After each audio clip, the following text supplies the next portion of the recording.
ඉතින් කොහොමද ඔයාලට පුංචි විවේක කාලයකින් පස්සේ ඔන්න අදත් ලස්සන වීඩියෝ පෙළක් අරන් ආවා.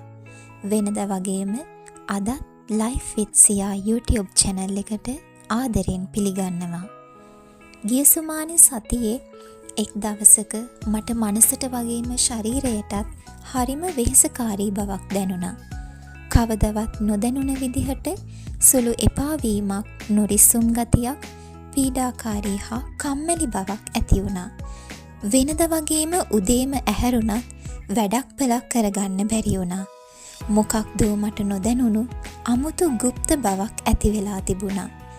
මට තේරුණා අද දවස මොකක්ද අහුලක් වෙලා තියෙනවා කියලා. ඉතින් මං කල්පනා කරමින් ඉද්දි මට හිතුණා මේ විදිහට ඉඳලා හරියන්නේ නැහැ. මට ආස දෙයක් කරන්න ඕන කියලා. ඒ එක්කම මගේ මහත්තයා මට කිව්වා එන්නකෝ අද අපි දෙන්න පොඩි වෙනසකටත් එක්ක පැල ටිකක් ගන්න යමු කියලා. එහෙම කියලා අපි දෙන්න ගියා දියත උයනට අපිට අවශ්‍ය පැල සහ පෝච්චි වර්ග අරගන්න. එහෙනම් ඉතින් ඔයාලත් බලන් ඉන්නකෝ අද දවස කොහොමද ගෙවුනේ කියලා. මේ පාර නම් මම ගොඩක් ගත්තේ එළවලු පැල. මොකද මල් පැල කිහිපයක්ම මංගාව තියෙන නිසා. පුංචියට වගා කරන්න පුළුවන් චූටි පැල තමා මම අරගත්තේ. හිතාගන්න බෑ මොනවද ගන්න කියලා. දකින හැම තැනම සුකුරුත්තම් දේවල් පිරිලා. ඒත් දැන් ටිකක් වියදම් මෙහෙම සැර කාලයක් නිසා අපි අපිට අවශ්‍යම දේ පමණක් තෝරා ගන්න පුරුදු වෙන්න ඕන.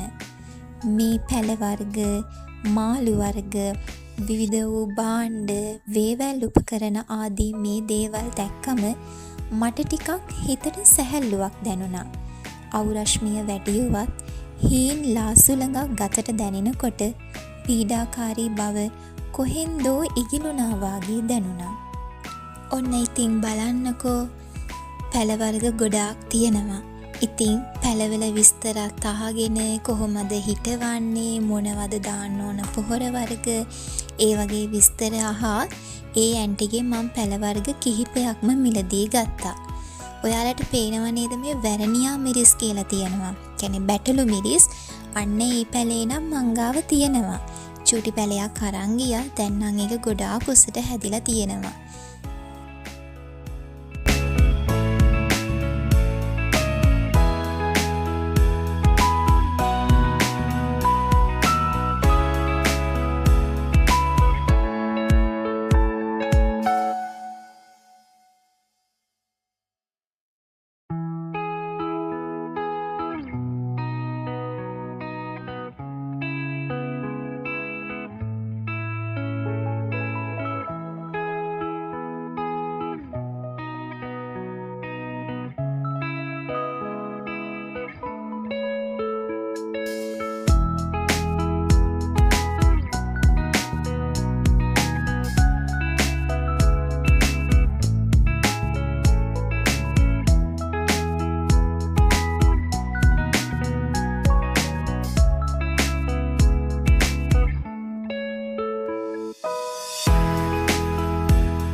මහන්සි නිසා චූටි බඩගින්නක් තිබුණත් හින්දා අපි දෙන්න ගියා පොඩියට මොනාහරි කන්න ගන්න.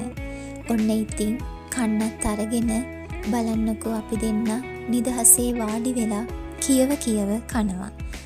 ඔහොම කියව ඉද්දී එවැනි වෙනදට නොතිබුණ හරි අමුතු සිනහවකින් පිරුණු ආදරයත් මම මගේ මහත්තයාගෙන් දැක්කා.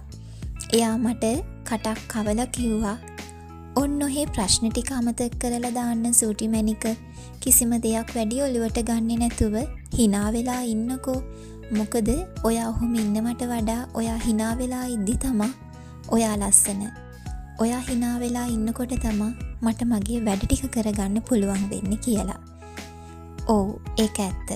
මොකද ගෙදර අපි ගෘහණියක් විදිහට, බිරිඳක් විදිහට අපේ අතේ තමා හැමදේම තියෙන්නේ.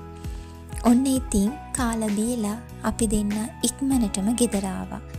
පැල ටික හිටව ගන්නත් එපැයි. යන්න ගියා නම් ඩිංගිත්තක් ඉඳලා බලලා යන්නකෝ. ඊට පස්සේ මොකද උනේ කියලා.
වීඩියෝ එක බලන ගමන් මම මේ කියන කතාවටත් නිදහසේ ඇහුම්කන් දෙන්නකෝ.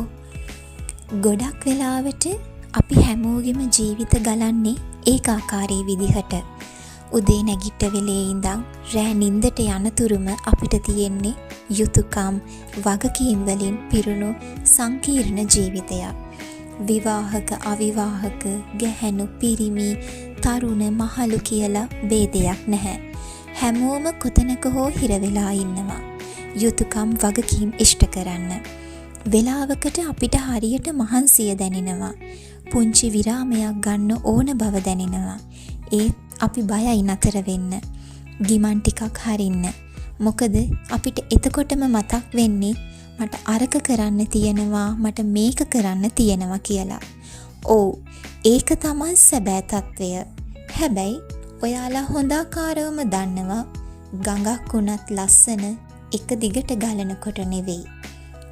ගල් පරවල හැපි ගලනකොට තමා ඒකේ අමුතුම ලස්සනක් අපට පේන්නේ. අන්න ඒ වගේම තමා අපේ ජීවිතයත්. මහන්සියක් දැනුණු විට මදකට නවතින්න. චුට්ටක් ගිමන් හරින්න. චුටි විවේකයක් ගන්න. උණු කෝපියක රස විඳින ගමන් මිහිරි සංගීතයකට සවන් දෙන්න. ඔයාලා ආස දෙයක් ආස විදිහට කරලා බලන්න. චූටි වෙලාවකට හරි ඒ දැනෙන සුවය අපිට ආයෙත් කප්පරක් වැඩ කරන්න පුළුවන් තරම් සුවයක්, සැනසීමක්, ප්‍රබෝධයක්, අලුත් බවක් ලැබෙනවා.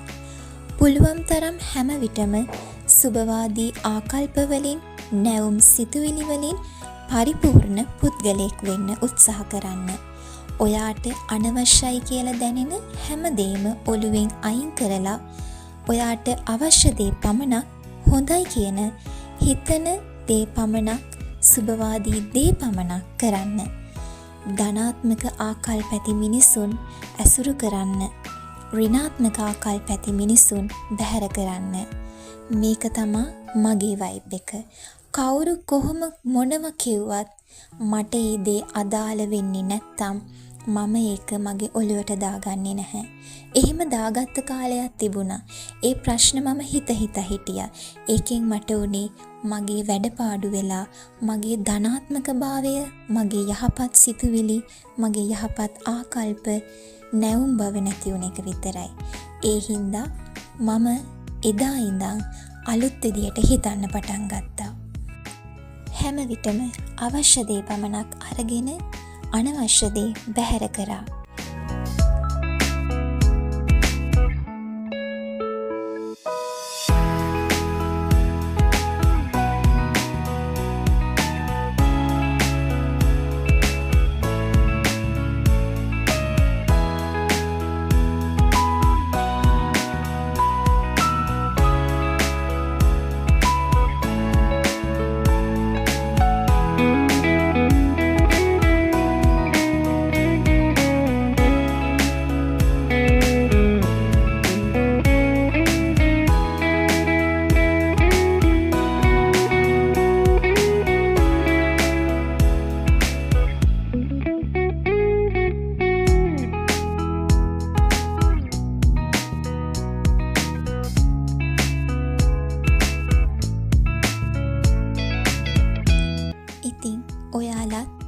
අවශ්‍ය දේ පමණක් අරගෙන අනවශ්‍ය දේ බැහැර කරන්න.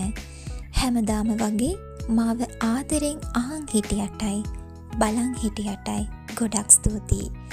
සබ්ස්ක්‍රයිබ් කරලා නැත්නම් සබ්ස්ක්‍රයිබ් කරලා තියාගන්න. තවත් අලුත් පණිවිඩයක් අරන් එන්නම්. එතකන් ආරක්ෂිතව පරිස්සමින් සතුටින් ඉන්න. ආදරෙයි ඔයාලා හැමෝටම. සුබ දවසක්.